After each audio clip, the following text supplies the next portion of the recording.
Welcome to Stars Matter, a recruiting podcast from The Athletic. I'm Mitch Light, joined by Ari Wasserman. Ari, how you doing today, bud? I'm doing good. How are you? Good. You sure you're okay? Seems like life's getting to you. You know, got the young kid, you got things breaking in your house, you got just a lot going on for Ari Wasserman. Yeah, no, I'm doing good. It's just normal life stuff. It's just been kind of a busy week. Okay. So, just checking. You know, but we're humming along. We're going to talk some recruiting, and you know, maybe we'll argue about something. But, okay. Well, you know, I hope we do. Have a good show. Yeah. So not much activity in the recruiting world this week as far as commitments go. Still a lot to talk about. I did some research on kind of which schools made the biggest jumps and had the biggest drops in the rankings from 22 to 23 classes. We're going to look back at Ari's story from last week on DJ Lagway, which I don't think it was on our agenda last week when we had Jesse Temple on, but I think we got too deep in the Wisconsin woods that we did not talk about DJ Lagway. We'll talk about a few programs that might have some obstacles en route to signing an elite class in 2024, and of course, some trivia. So one big piece of news, which I don't know if you saw last night, Ari, was Austin Mack, the class of 2024 quarterback who'd been committed to Washington for maybe about a month. And we've talked about him. He's a kid that was top 100, I believe, in 247, but was not rated by all the services. So I think he's like in the 300s or the 400s, but some of the evaluators are really ID'd this guy as a potential 5-star down the road. Well, he's like 6'6", 210. Yes. He's reclassifying to 2024 and will enroll at Washington next year. So it's a big story for a couple reasons. You mean 2023? 2023. Yes, 2023. So he'll be there next fall. It's a big story for Washington because, well, a lot of reasons. They recently lost their 2023 quarterback, Lincoln Kienholz, who they had committed for 6 to 8 months. Ohio State flips him at the last minute. And they have a roster shortage with Sam Heward transferring. They needed to add a quarterback, whether through the transfer portal. Well, that's probably what they had to do. So now this is ideal if he's as good as people say he is. He comes in, red shirts next year with Michael Penix Jr. And provides much needed depth, extra body in the room. Yeah, and then Dylan Morse is still around, who'd be his 4th year, I believe, in 2024, maybe his 5th year. So just really good job by the Washington staff IDing this kid and getting him in early. Yeah, and it's also kind of funny to me because this is the type of prospect based on his measurables and the way that people view him that had a really good chance to like climb up the rankings. And he won't go through the camp circuit and all that stuff because he's going to be enrolling early, I assume. And then he might turn out to be the next star quarterback at Washington, and then people will look back and go, "Hey, this guy wasn't very highly rated," and now look at him and it's like, well, it was really early on in the cycle, and I don't think we got to the point where he was fully evaluated yet. So the idea of getting him in and letting that jump happen in college while providing depth, is always a move that I like. There's some people I think that have like mixed thoughts or mixed feelings about reclassifying and whether or not it makes sense for. Then I think it's a case-by-case basis. Like when you talk about this one, I think it makes a ton of sense. Yeah, and I'm interesting you say that because I know you don't follow college basketball that closely, but South Carolina has a kid named G.G. Jackson who was a 5-star committed to North Carolina. He reclassified and signed with South Carolina in its new coach, Lamont Paris, this year, and it's been a debacle. I mean, the team is terrible. I watched South Carolina last night, South Carolina Vanderbilt game. He didn't play much.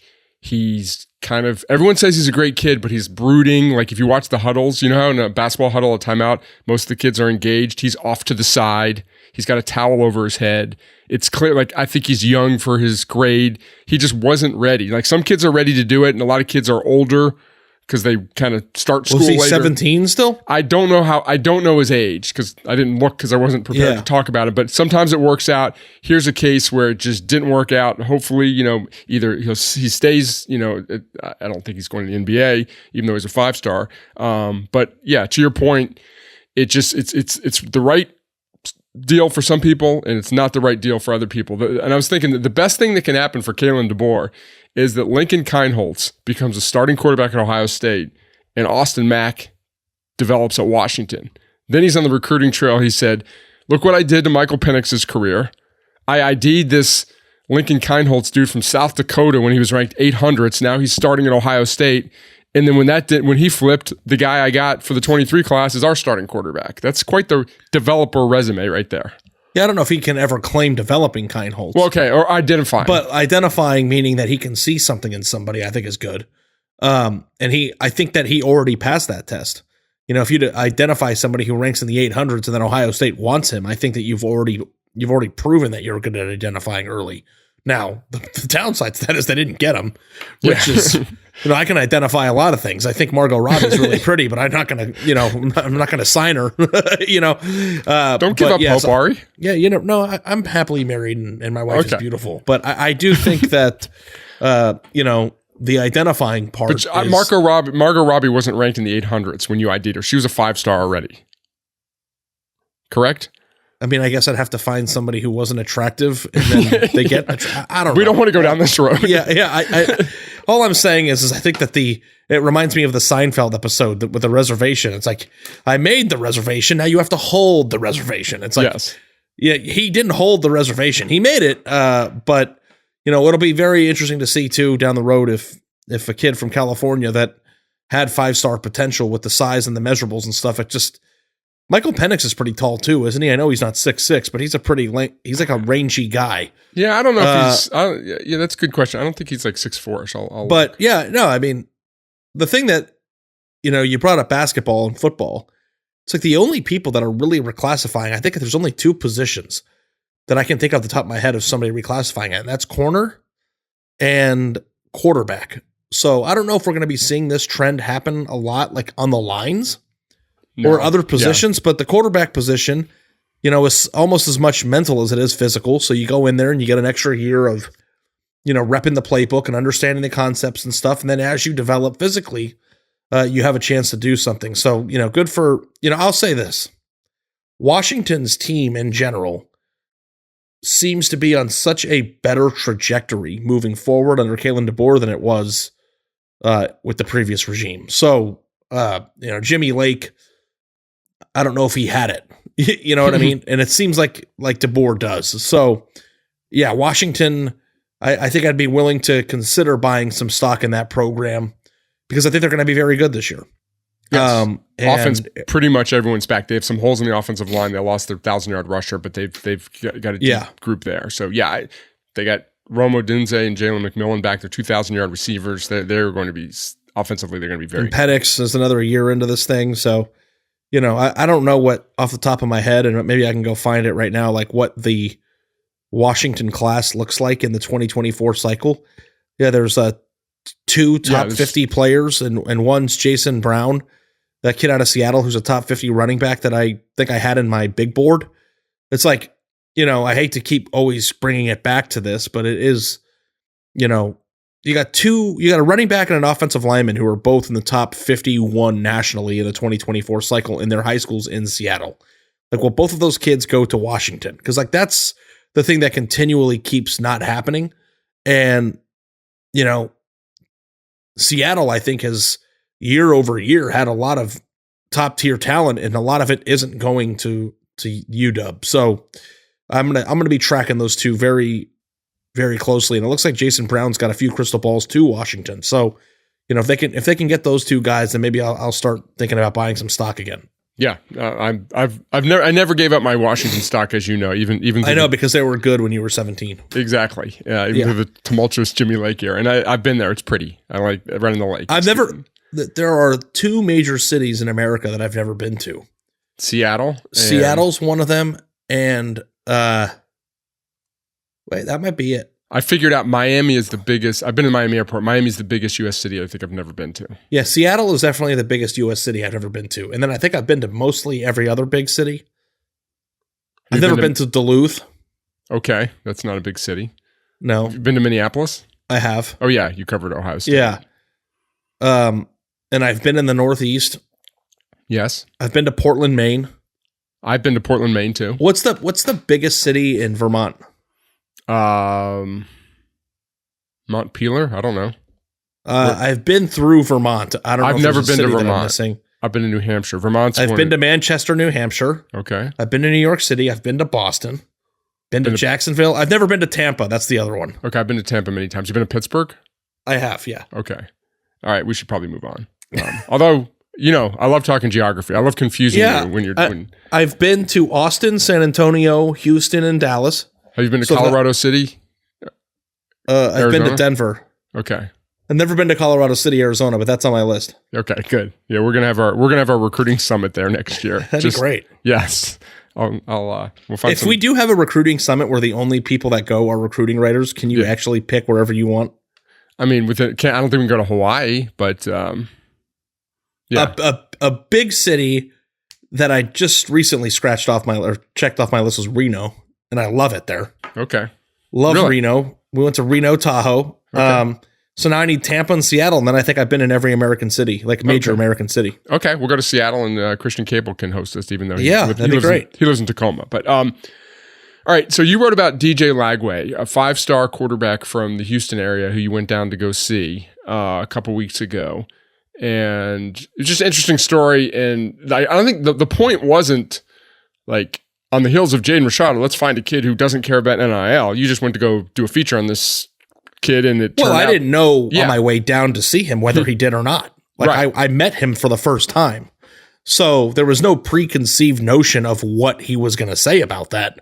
If he would have been like, yeah, NIL is really important, I earned it, I want to try to maximize my potential financially as much as I can before I get to college, then I would have written a different column about how Florida better figure it out. Right. You know what I mean? So, the fact is, and you did a great job editing it, I think it turned out to be very good and exactly what Florida fans probably want to hear, which is he knows that he has value. His parents and he are very interested in trying to maximize football. Yeah, maximize that value, but he isn't going to make a decision based on it.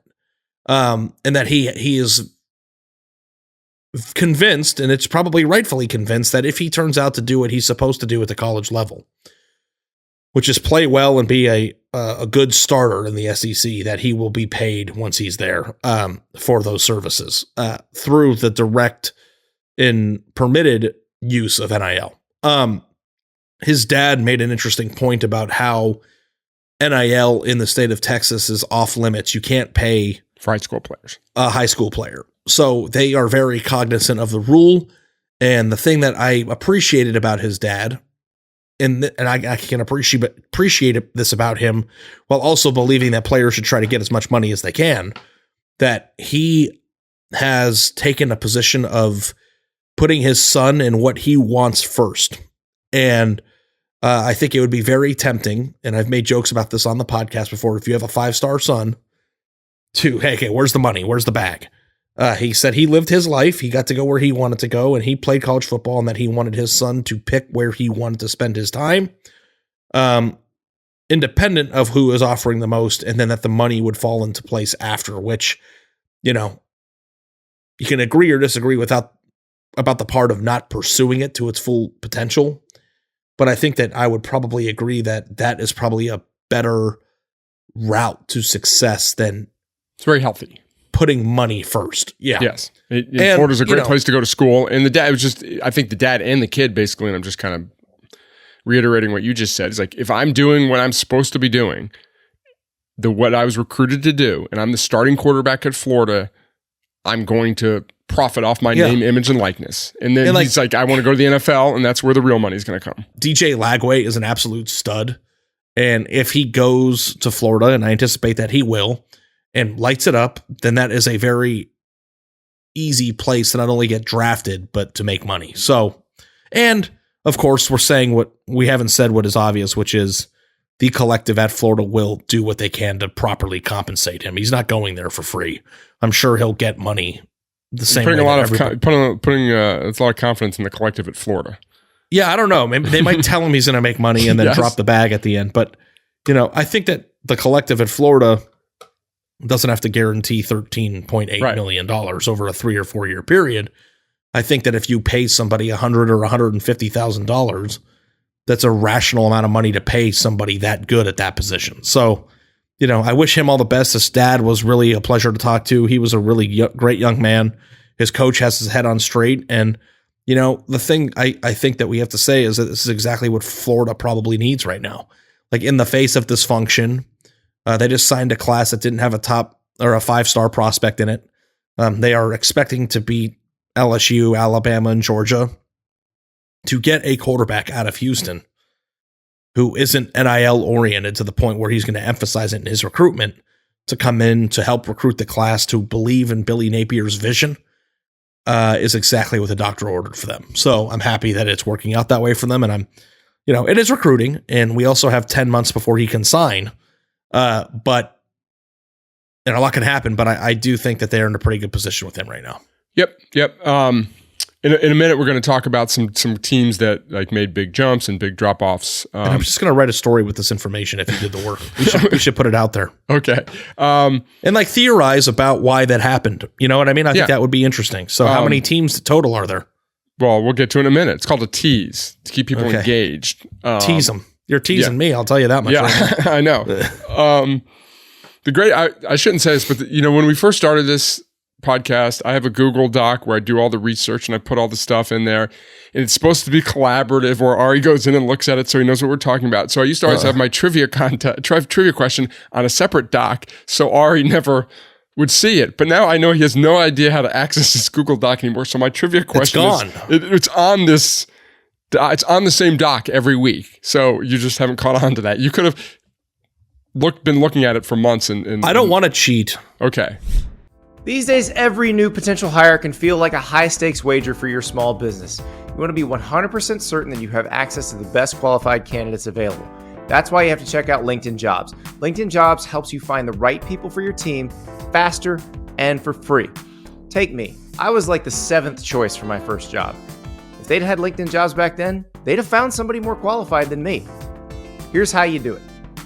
You add your job and the purple hashtag hiring frame to your LinkedIn profile to spread the word that you're hiring. Simple tools like screening questions make it easy to focus on candidates with just the right skills and experience so you can quickly prioritize who you'd like to interview and hire.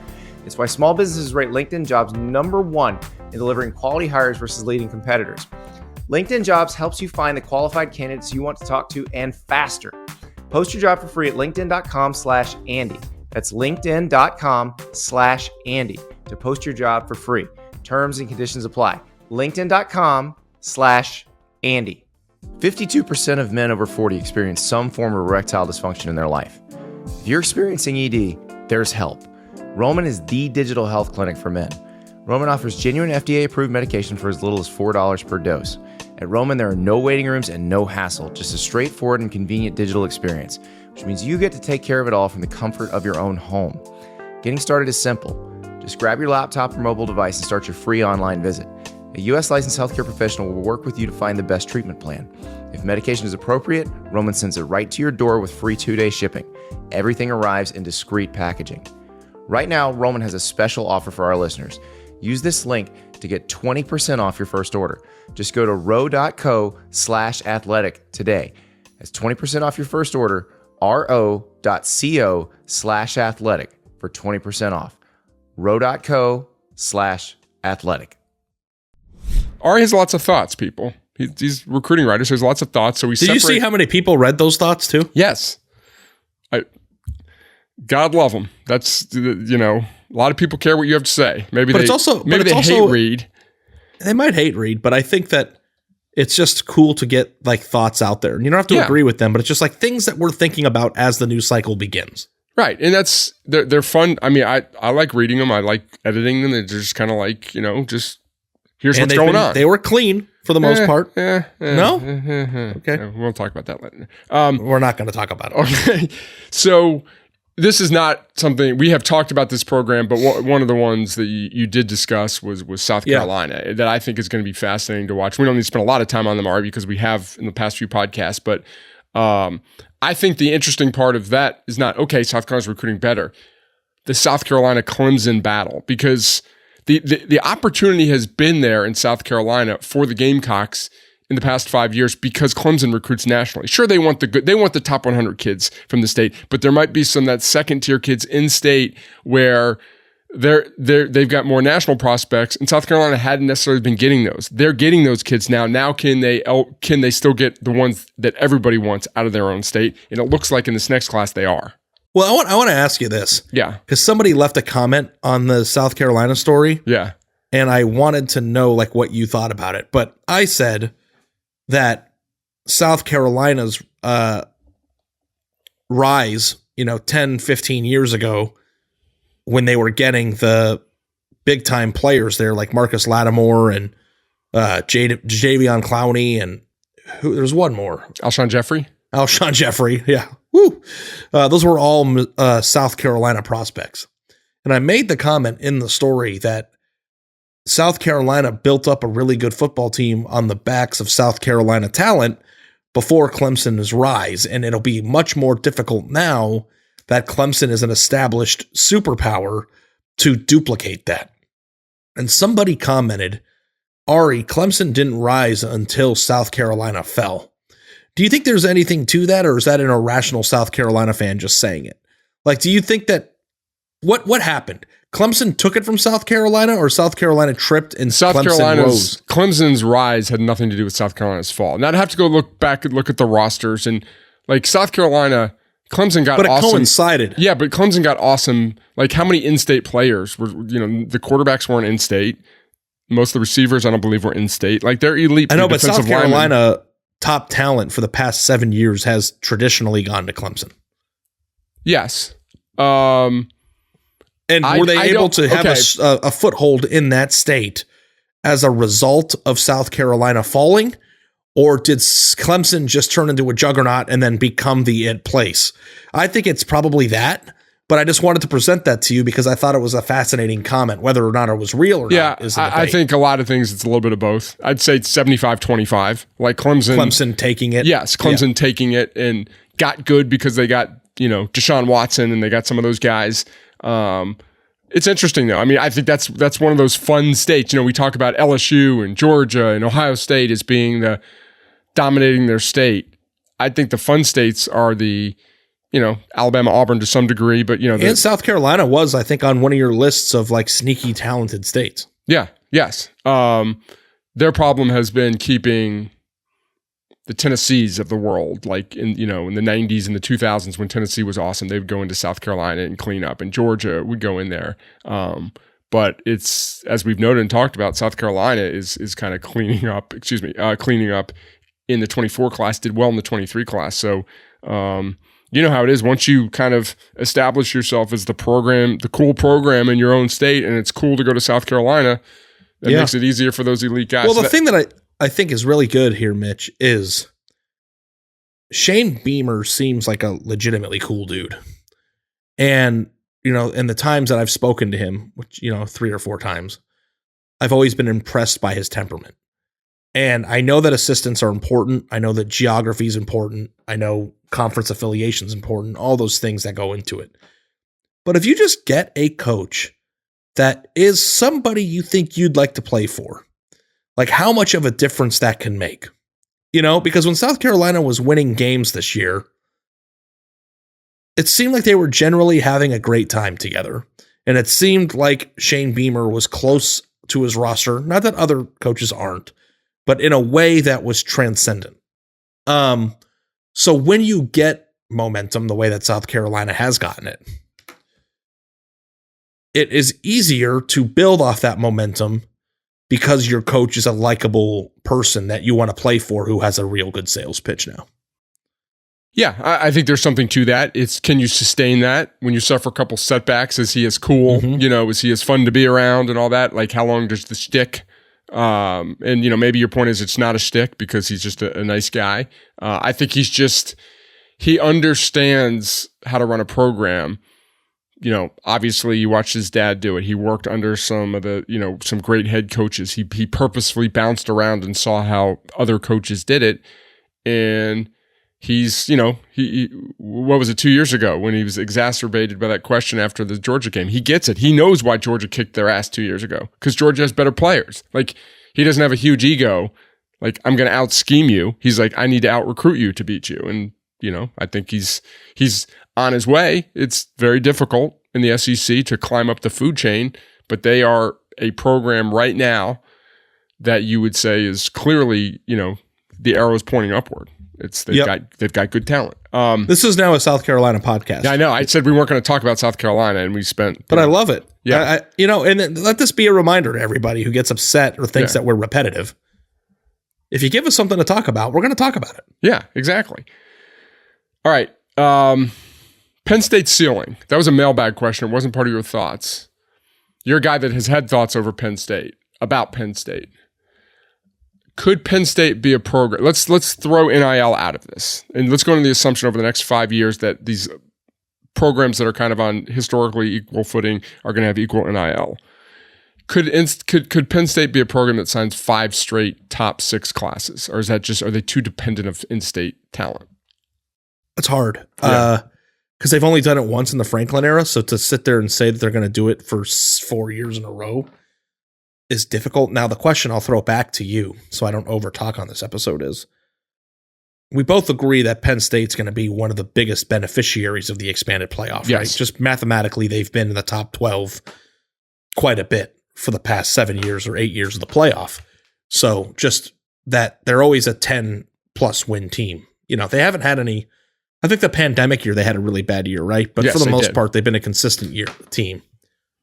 So will Penn State, once it becomes a constant fixture in the 12-team field, be a more viable option or a more visible option to the recruits who are watching that than they are right now? I think I might disagree with you. That was my whole thing when playoff expansion was announced. I was on the side of the argument that these programs have more to sell now. I think you were kind of on the other side. I mean, I think if you're a recruit and you see from your freshman year to your junior year, Penn State make the playoffs 3 times in a row, and all anyone talks about is the playoff, how great the playoff is, you're not really thinking about, they haven't won a national championship yet. You're like, I want to play in the playoffs. And that's going to that's going to help their sales pitch. So basically what you're saying is that nothing has to change at Penn State. They can be the same exact program that they are right now. And because we are going to redefine success with a 12-team field, that'll make people not only view Penn State differently, but make people want to play there more? Yeah, I think it doesn't need a lot of people. Let's say it's 2 extra guys, 2 extra top 100 players a year. That will make them they're far more removed from top 100 to top 100 I know. Okay, but let's envision this. Overall. Over a 3-year period, they get 2 or 3 more top 100 players. They start signing 5 instead of 2, whatever the numbers are. Yeah. And Drew Aller or their next quarterback turns out to be awesome. And in 2026 or 27, they're a 9 seed and they break through. They have a great, and they get to the national championship. Then they're like, okay, here we've made the playoffs 3 straight years. We upset Georgia and we're in the championship game now. That raises their profile. And then maybe they get an extra top 100, 200 players every year after that. So I think that's how these next tier, I'll throw, maybe Washington's in that group. Who knows? Starts elbowing their way in to that where they're a more viable option for elite recruits. Yeah. I guess you seem skeptical. I don't know. I think that we are underestimating how much people are going to change the way they view things. I think that we're assigning what it feels like when you make the 4-team field the same importance as if you make the 12-team field. But that's all these kids will know about too. I see what you're saying. No, I know, but I don't know that the level of success or the achievement of making the 4-team field now will not carry the same weight as it will we will adjust our expectations based on what the sport is. So like, for instance, James Franklin could have the same 5 years that he just got done having. Like, let's do a time bend, like all these comic book movies that everybody likes, and take the last 5 years and then spring forward and duplicate them for the next 5. And then Penn State makes the playoff 4 times. Nothing's changed. Nothing's improved. It's identical to what it already was. Still losing to Ohio State. Still losing to Michigan. Yeah, still losing these games, but finish number 11, number 10, number 12, and make the playoff 3 out of those 5 years. Are they more successful to you? I mean, because then what's going to happen, I think, is going to be James Franklin makes the playoff every year, but he can't get to the semis. Well, we don't know. But if you're in the playoff every year, I put it this way. If they're in the playoff 4 times out of 5 years, I would think they're going to break through one time and get to the semis. Because I wanted to say all college basketball, okay, the elite kids, the top 5 stars, they want to go to Duke or Kentucky or Kansas maybe. But for the most part, college basketball recruits, they want to go, did you make the tournament? Yeah, we made the tournament 5 out of the last 6 years. Okay, I want to go there. If you're a high major team and you've gone to the tournament 5 times in 6 years, unless you just completely suck or whatever, for whatever reason, you've broken through at least one time and gone to the Sweet 16 or maybe the Elite 8. I think it's the same thing. It's just that's the measure of success. I want to go to a program. It's not basketball. I know, but I want to go to a program that puts itself in position to compete for a national championship. And we're looking back at this Penn State, a 5-year stretch or whatever. And hey, if they make the playoffs 4 times in 5 years and lose in the first round every time, then no, they haven't really raised their profile. But my guess is they would win a game at least one time. Yeah, they probably. Oh, I think they would win a game. Yeah, or get to the semifinals. I think they're going to win a game. I think they would get to the semifinals. Like, hey, you always. No, I don't think they would, Mud. You always say the semis means the 4-team field. I know. You always say that what's James Franklin's like the best thing he's done almost is figure out a way to muck it up and compete with Ohio State. Mm-hmm. So he's proven that he can play above his talent against a specific program. Maybe in the playoff with 3 weeks to prepare, he can muck it up against. DJ Lagway-led Florida team. When they play Pitt or a down Florida team or something like that, or an Auburn team, they've already proven they can beat those teams in the regular season. I don't know that they could win 4 games in a row or 3 games in a row like that, and I certainly don't think they would beat Ohio State or a team like Ohio State, like an Alabama or a Georgia, when there's 8 teams left to get to the semis. But that's not even the point. The point is, I don't think that the profile of the program is going to, even if it goes up a little bit because they made the playoff, is going to equate to all of a sudden they're going to sign top 16 or top 6 classes 4 years in a row. Like there has to be some sort of improvement, right? Because all we're doing is changing the goalposts of what success is by adding more teams to it. We're not demanding that Penn State get better, and Penn State has to get better in order for them to get to top 6 classes, in my opinion. Totally get it, but we just 10 years ago or 2014 we just started to change what we consider a successful program making the playoff. Like it used to be just, I don't know what we consider. It's like either did you play for no one really talked about only the teams that play for the national championship. So like we don't know how we're going to think in 5 years. Like we just don't know. Like a lot of it's. I think what will happen is big time programs. So I think Penn State is unequivocally a top 20 program nationally, right? Maybe even higher. Yes. Top 15.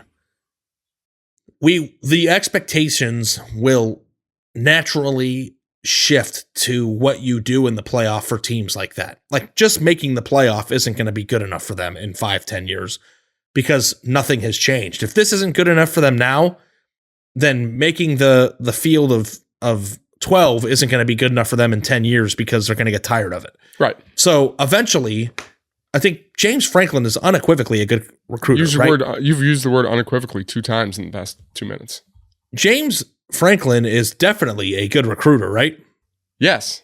So in the year that they signed the top 6 class, was that the 18 class or the 19 class? I can't remember. I think it was the 18 class. 18. Micah Parsons was in Harrisburg, so that helped.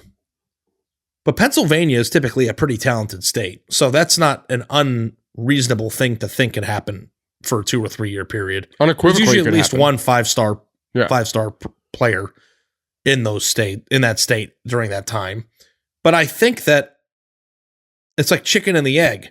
Will Penn State get more players and then win playoff games because of those players because they made the 12-team field?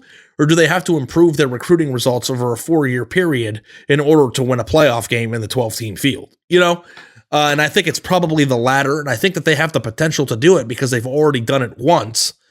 But I do think they probably need to beat Michigan or beat Ohio State on the field in the next few years to re-inspire some thought that they can do it. Because it's been a long time since they've had a really good season. A transcendent season. I want to move on in a second. But, we talk all this stuff, and there could be some 13-year-old kid from Harrisburg or Bethlehem who's going to be the top 5 quarterback and who's been dreaming his whole life to go to quarterback. And there could be like 2 defensive line twins in Pittsburgh that want to go to Penn State, and they all are in the same class, and then that changes the trajectory of the program. And we've sit here trying to analyze literally everything. What could happen. Yeah. No, it's absolutely. And that's why being in Georgia. Right. And being in Florida is so advantageous because the odds of that happening are higher. Right. Just think, if South Dakota State could recruit a little better, they could have had Lincoln LeBron Kienholz. James was born in Akron. You think the Cleveland Cavaliers would have an NBA championship if he was born in Pittsburgh? No, he happened to be born in Akron. You ever see the movie The Fish That Saved Pittsburgh with Dr. J? I haven't, no. Is it good? It's a very 70s movie. Yeah, basketball movie. No, I haven't seen a lot of 70s movies. I'm sorry. Okay. You got to go see Fast Break with Gabe Kaplan. Good movie. Was that in the 70s too? Yeah, great movie. I saw it when I was like 8 years old. I might as well start watching 70s movies because they're not making good ones anymore. I know, totally. All right. Okay, real quick, because we do need to move on. In your thoughts column, Penn State was one of them, and you also identified another program, LSU, that LSU is going to sign a good class. We know that, but there are some hurdles this year that weren't there last year for them signing a great class. Yeah, and LSU might be a transcendent enough program to break through this, but Louisiana is usually a super deep class or high school class in that state, and I think this year they only have 2 top 100 players in the state. Could change, as you said. I mean, and it could change as rankings update and players reevaluate, right? But usually, I think 10 players in LSU's number 6 class last year were from Louisiana. So I look at Louisiana, LSU in the state of Louisiana, and it kind of reminds me of Ohio State in 2023, where a usually deep state is not that deep. And now it's going to force LSU to spend more time in Houston and Dallas and Florida and other places where they have new, exciting coaches or coaches who have been very good recruiters for a long time. So will Brian Kelly, who doesn't have a reputation as a fierce and relentless recruiter, be able to transcend the lack of layups in his own state in the 2024 class to still sign a top 6, top 5 class? And I would probably bet against that right now, but I don't think that it would be shocking to be wrong about that. Yes, I would agree. And we've talked about it. You wrote about it. And one thing that I just never thought about until I started working with you and kind of diving deeper into recruiting, always got a smile on his face that like I actually learned something from him.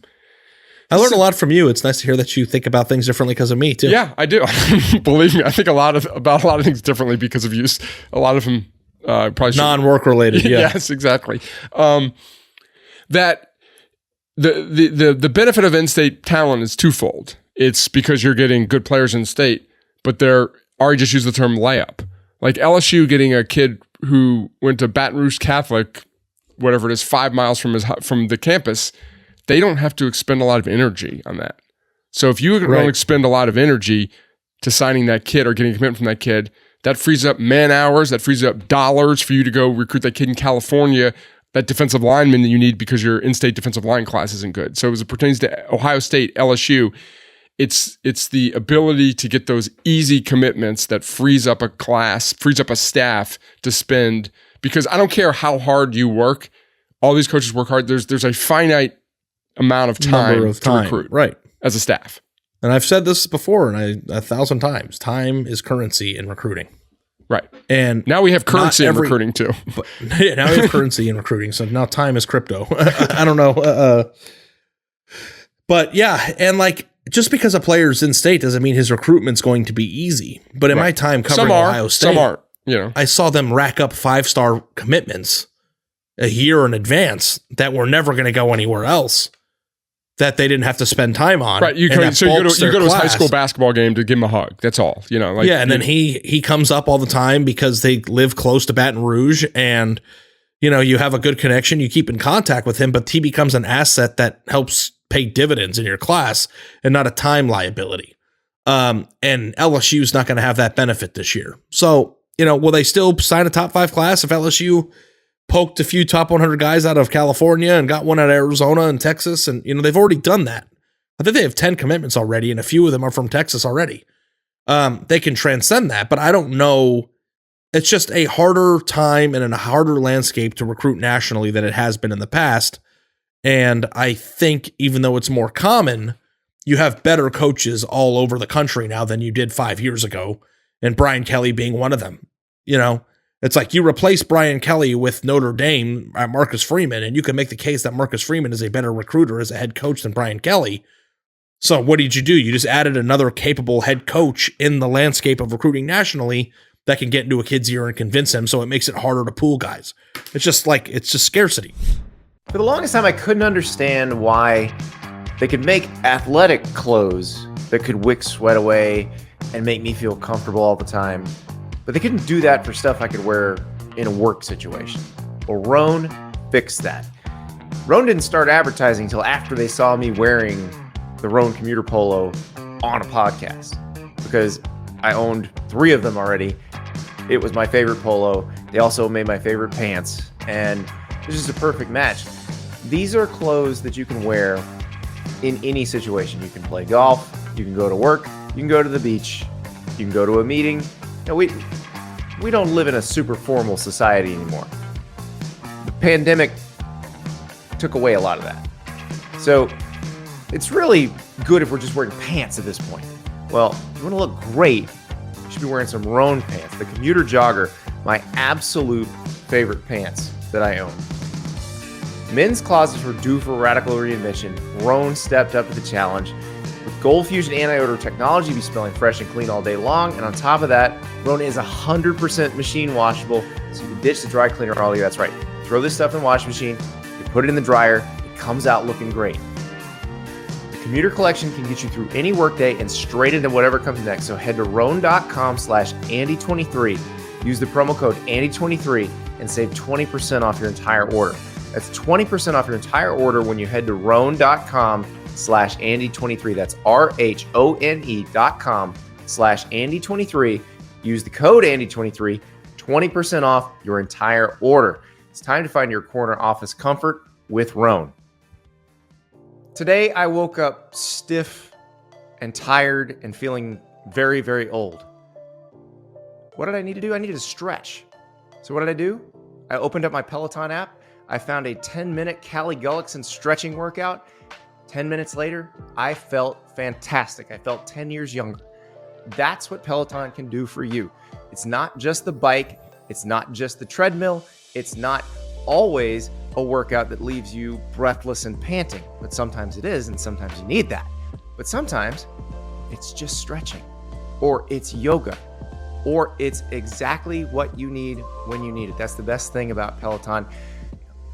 One day, I'm running hard with Marcel Dinkins. There's trap music playing. The next day, Matt Wilper's country, just an easy jog. It's what you need when you need it, and you can mix it up, and nothing gets you moving like Peloton. You do not have to be a superior athlete to enjoy Peloton, because there are classes for every level. Whether you exercise daily or you're new to working out, Peloton can help you achieve your fitness goals. So try Peloton risk-free with a 30-day home trial. New members only, not available in remote locations. See additional terms at onepeloton.com/home-trial. That's onepeloton.com/home-trial. Whatever you need, when you need it, they got it.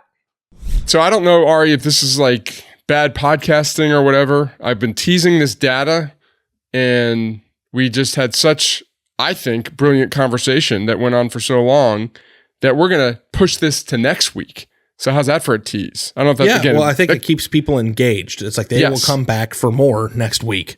And maybe, and I don't want to overpromise here, we'll present the data in story form on The Athletic. You might be overselling it. You haven't seen the data. We can talk about it later. Okay, yeah. But it would be nice for people to be able to look at the data and follow along, because I'm going to use the data to get into theories as to why that happened. Okay, fair enough. And fake or real theories, and then we can talk about those theories next week with the data. Yeah. So you always over prepare for the podcast. And I don't think you have ever, it hasn't dawned on you yet that all you have to do is say one thing and then I'll ramble for 5 minutes. I underestimate our ability to bullshit about recruiting. Wow. Which is like which is what we do when we're not recording. So right. I know. Like we have conversations like this.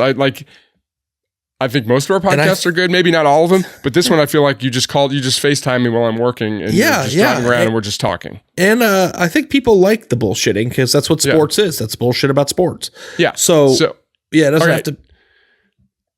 Are you going to run this podcast, or can I go on? I was just going to say that it doesn't have to be structured like it's military camp, like you like to run the podcast sometimes. Could you give me 10 push-ups? This guy runs this podcast like it's the Navy. I mean, yes. All right. So as I mentioned at the outset, really not a lot going on the commitment front. Vanderbilt got a quarterback commitment from the 24 class. Say it with your chest. Jeremy St. Hilaire, a quarterback from Chattanooga, McAllee, by way of Canada, which I found recently. Some private schools in Chattanooga specifically evidently have been recruiting kids from Canada. Is this the 25 class? 24 class. He is unranked. Had offers from Vanderbilt and Wake Forest only. I've heard great things about him. He's a big kid. I don't know if this type of kid's going to blow up next year when he plays, but Jeremy St. Hilaire. But evidently there's a lot of kids from Canada playing high school football in Chattanooga. So maybe you need to... is the story. Yeah, maybe you need to go there.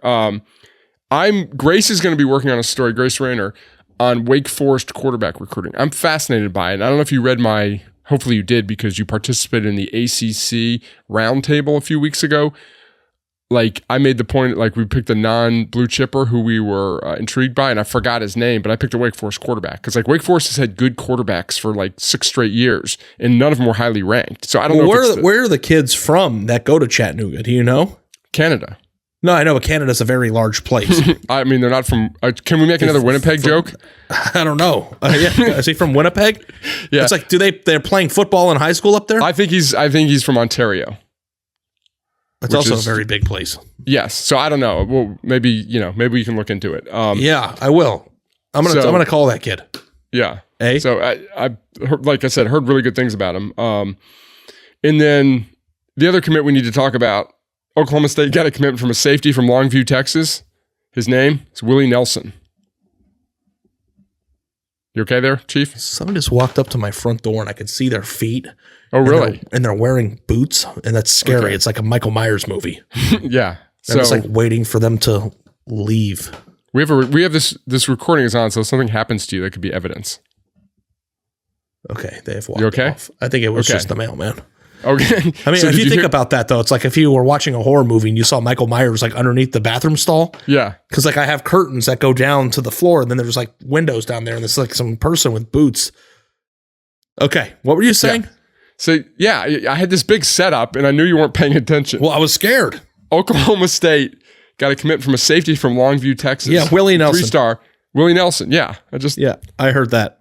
That's great. Like, his parents are just like, screw it, we're calling him Willie. Willie Nelson. I think Willie is a really cool name for a young man. Yeah.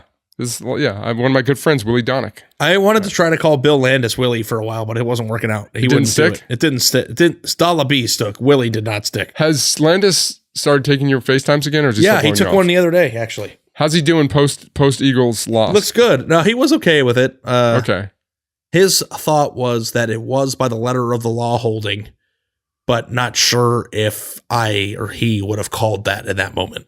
I thought, I mean, obviously it's difficult to argue since the dude admitted the hold. I just didn't think he impeded the receiver that much. Like, you could freeze frame it where looked like he was grabbing his hip, but like if he didn't touch him, the pass still wouldn't have been completed. Right, but maybe that's just Mahomes being smart, seeing it and just launching it. There's two ways of looking at it, though. Did he commit a penalty? Yes. Yes. And if he committed a penalty, you call it no matter what time it is. The 100% agree with you. But the problem that Landis had, as a rational Birds fan, was that they didn't call it all game, and you play the game the way the refs are calling it, right? Yes. So to call it for the first time, I can see why somebody would have a problem with that, because all you want from a coach is consistency. So, like, on one hand, he committed a penalty and they called the penalty. That's the game. But on the other hand, there are other ways to exist within the rules of that game with the expectation that it's going to be called a certain way based on the previous 4 quarters, and it didn't work out that way and it cost them the Super Bowl. I can see why somebody would be mad. And shockingly, I think depending on what team you root for or what bet you had in, that's probably going to have a large... Like, I had the Eagles for my kingdom, and I was upset about it. Yes. Because I got up and I was cheered. Yes, we're going to get the ball back. The game's not over. And then they threw the flag. And then I went into the bathroom and cried for 5 minutes so my wife didn't see. And then I came back out and pretended like nothing happened. Okay, good. Yeah. All right, so I got a good trivia question, but we're going to hit a few mailbags, questions that you talked about in your mailbag, but this one's a fun one to talk about. And we've talked about kind of a offshoot of this. I think it was the one that most people in the comments gravitated toward. Okay. If you had to throw a 5-star recruit with a perfect 1000 ranking, unanimous rating in the Super Bowl, at which position would he look the least helpless? The answer, of course, is none of them. But for the sake of argument, let's have some fun. Thanks for humoring me, Joe B. And I think, in fact, you rarely do this, but you consulted me before answering, and we were basically on the same page. Yeah, you said running back or receiver, and I think running back might be an interesting one. But the reason why I didn't pick running back was because they are too integral in the blitz pickup aspect of the game. And I agreed with it. Yes. And if anybody like linebacker or safety or somebody comes in and the running back has to pick that person up, like I don't know. And of course, you said the perfect recruit with a 1.00 rating, which doesn't happen with anybody but quarterback. It's like if you put Adrian Peterson as a high schooler back there, could he pick up? Like Bijan Robinson was built like a 4-year college player the second I saw him in his high school, his senior year. So I guess there are certain running backs that might be able to hold their own physically. But I did a receiver for that very reason, because you can find the perfect receiver who could run routes and maybe hold a block for an extra second, and you could conceivably mount a scoring drive by running away from them or hoping that they hold their own while hiding them. I think that the only two answers are those two positions. And like you could say quarterback and just hand the ball off the entire game, but then that wouldn't work because you wouldn't score. No, and you know how easy it is to confuse like a freshman quarterback in college? I mean, imagine if you, God forbid, had a third down but if you put him in the Super Bowl and all he did was hand the ball off. Yeah, but you get your ass kicked. I mean, the purpose of this is not to like, it would be like the least disaster. Okay, so what's the worst somebody position? in the comments said defensive end. He just gets mauled. I was like, do you left watch football? Like, I think left tackle would be the worst. Left tackle would be the worst. Because you'd have to devote so many other resources to stopping that rush on that side that it would open up everything else. Or corner. Yeah, corner, but like corner you can shade over. Yeah, I mean, they would all, like as Joe B noted, they would all suck. I mean, they would all suck. Even the receiver would suck. Yeah. My point was just left tackle would be impossible to overcome. Yeah. Because I don't care. Like, you might get a left tackle who is 6'6", 310 or better when they sign, but they're not strong enough. Like, that's not a strong 6'6", 310 as it relates to the NFL. But I do think a running back, if you didn't ask him to pass protect, I think a running back could get some stuff done. Do you think a running back could rush for 100 yards from high school in an NFL game? In an NFL game with the right offensive line. Yeah, I don't think so. I mean, I'm not saying I would bet on it. I'm not saying I would bet. It wouldn't shock me. Sometimes shock me. You watch the NFL and it occurs to you. I was listening to another podcast about college football the other day, and they said that when you watch the NFL, the Super Bowl, it's played a certain way. And that the closest game that they watched in college that reflected the Super Bowl was the Ohio State-Georgia game. Like, if you were to pick one college football game this year and be like, which teams emulate the way the Super Bowl would look, would you agree that that might be the game you choose? Sure. And like, even in the same playoff, Michigan and TCU was a very entertaining college football game. It resembled nothing close to what an NFL game looks like. And I think part of the reason for that is game plan and quarterbacks, but also the reason of it is because of the number of players on the field in the Georgia-Ohio State game that will soon be playing in the NFL. That, when you watch an NFL game, though, there will be times like where Mahomes or Hurts is rolling out, and you think there's nobody there, and they'll be able to scramble for 7 or 8 yards up the sideline, and then a defensive tackle will dart. And we're talking about a dude who weighs 330 pounds and will cut him off with an angle. Look, I don't think people appreciate how big, fast, and strong these people are. Because you're watching a game on TV, you can't sense it. But do you know how fast a defensive tackle is in the NFL? Well, let me chime in here. You're talking about the NFL, but like, I watched college football from my couch or in press box for years, doing the sidelines for SEC games for 7 years. I was just like, AJ Brown, I always say, is the most physically gifted person I saw on the field in 7 years doing sidelines. Like some of these dudes, Derek Barnett at Tennessee, some of these guys are just unbelievable, and you cannot appreciate it unless, you're down there watching the speed. So then if you go watch a high school game, which I'm sure you've done quite a bit too, and I've been to plenty of high school games in my day, even the best players on a high school field can't cope with the level of strength and speed and natural gifts that those guys at the college level have. Like, we try to say what college team could compete with an NFL team. It can't happen.